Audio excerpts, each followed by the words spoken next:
గంటలు పనిచేస్తాడు. రోజు 18 గంటలు పనిచేస్తాడు. మీరు ఎవరినో కనుక్కోండి, నిద్ర 24 గంటలలో ఆయన వండుకునే 4 గంటలు వండుకున్నది. 18 గంటలు పనిచేస్తాడు. ఇప్పటి వరకు ఒక నాలుగు లీవ్ పెట్టలేదు. ఈయన 35 ఏళ్ళు పని చేయబట్టి ఇప్పుడు ఒక్క రోజు తీసుకోకుండా పనిచేస్తాడు. ఆయన కుటుంబం మీద ఏమంతా దేశం కోసం పనిచేస్తాడు.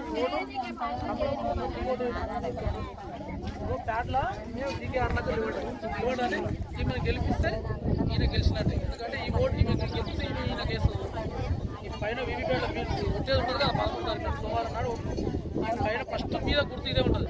ఇగో ఈ గుర్తు మీద ఉంటుంది, గుర్తాలి సార్ మీద ఫస్ట్ మీద గుర్తు ఈయనదే కూడా అన్నది ఫస్ట్ గుర్తు దిగే అన్న ఉంటుంది. ఇంకోటి కాంగ్రెస్ కాంగ్రెస్ కోటేసినా కూడా ఈ దేశంలో ప్రధానమంత్రి రాహుల్ గాంధీ కాలేడు. ఈమె కోటేస్తే ఈమె గెలిస్తే ఈమె మినిస్టర్ అవుతుంది. చెప్పి నేను ఆమె మినిస్టర్ సెంట్రల్ గవర్నమెంట్ మినిస్టర్ అయితే మన ఊరికి ఏమైనా పంటలు వస్తే 100% ఖచ్చితంగా మీతో తీసుకొచ్చే బాధ్యత. ఆయన ఎవరైతే ఇప్పుడు ఉపేంద్ర ఉన్నాడు కదా, ఆయన వాళ్ళు గెలిచినా వాళ్ళకి ఈ దేశంలో ప్రధానమంత్రి చేయలేదు. వాళ్ళు కొన్ని చోట్ల పోటీ కూడా చేయలేరు. ఎందుకంటే నరేంద్ర మోడీ ఉన్నప్పుడు వాళ్ళు గెలవమని చెప్పి వాళ్ళు పోటీ కూడా చేయలేదు. చాలా చోట్ల పోటీ కూడా చేయలేదు. దేశం కోసం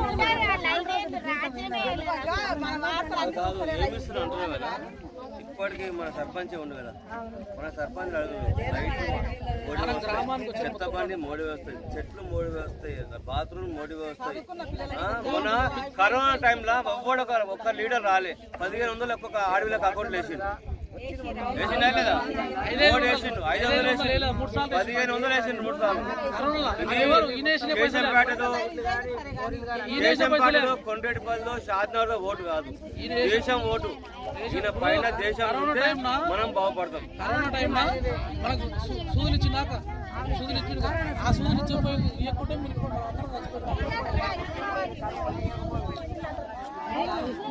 నరేంద్ర మోడీ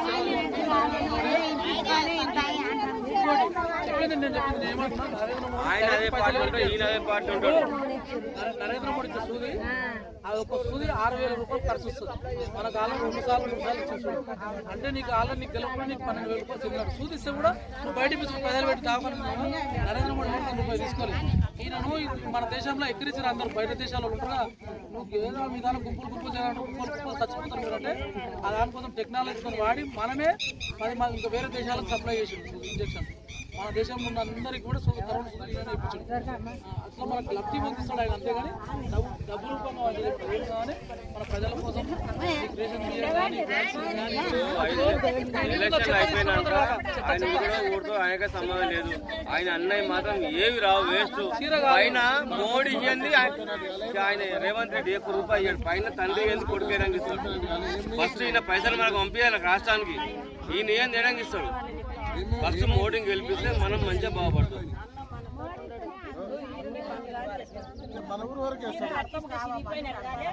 చీరది కాదు గుర్తు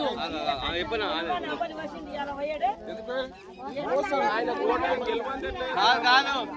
ఆయన అంత ఖర్చు పెట్టి అమ్మాలు వస్తే ఓడిపోయాడు, గెలిచిన వేసిండు. ఇప్పుడు మీటింగ్ లా ఇంత పూర్తి అడిగినావు కదా, కాంగ్రెస్ 6 గ్యారెంటీలు ఇచ్చింది. 6 గ్యారెంటీలు ఒకటన్నా అయిందా? 2500 వస్తుంది. అవి అడిగేది ఉండే నువ్వు మొన్న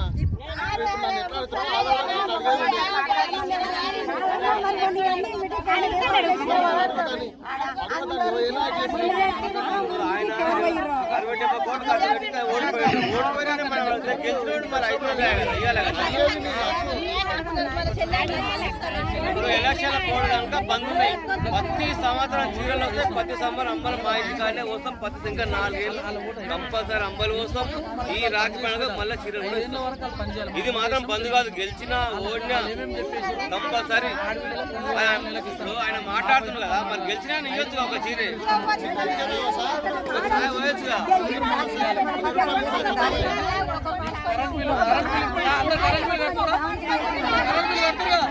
వాళ్ళు ఏం చెప్పారు, కరెంట్ బిల్లు మేము రూపాయి కూడా కట్టలేదు. కరెంట్ బిల్లు కట్టించుకుంటారు, కరెంట్ బిల్లు ఎందుకు వాళ్ళ ఓటు వేయించినందుకు కరెంట్ బిల్లు ఎవరు కట్టలేదు అని చెప్పి కరెంట్ బిల్లు మళ్ళీ ఇప్పుడు కట్టించుకుంటున్నారు. కరెంట్ బిల్లు 0 బిల్లు ఎవరికి కరెంట్ బిల్లు కట్టించుకుంటారు. ఇంకా వాళ్ళు ఏడామని చేసినట్టు చెప్పి మనం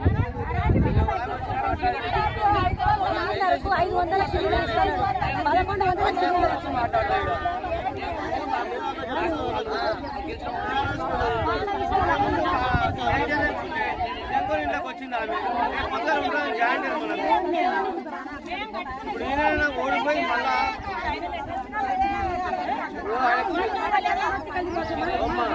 ఆయనకు సీట్ రాలేదు బయటకు పోయింది మళ్ళీ ఓడిపోయినా మళ్ళీ ఆయనకే పోయింది ఇంకో ఇంట్లో పోలేక వెళ్ళాక దొంగలాగా పోలేగా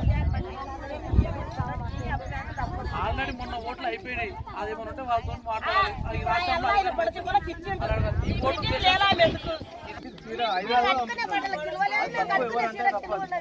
లేకుండా మాట్లాడతారు అంత మందిరా బొమ్మ పెట్టుకుని 270 ఓట్లు వేసిరా బంగారం చెప్పాలి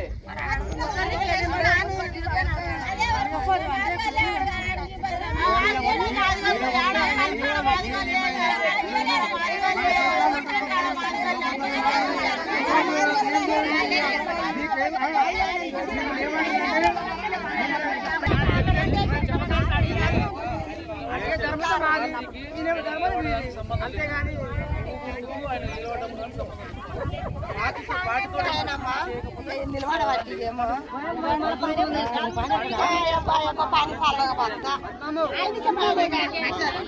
పని ఎక్కడండి పైసలు మీటింగ్ పెట్టి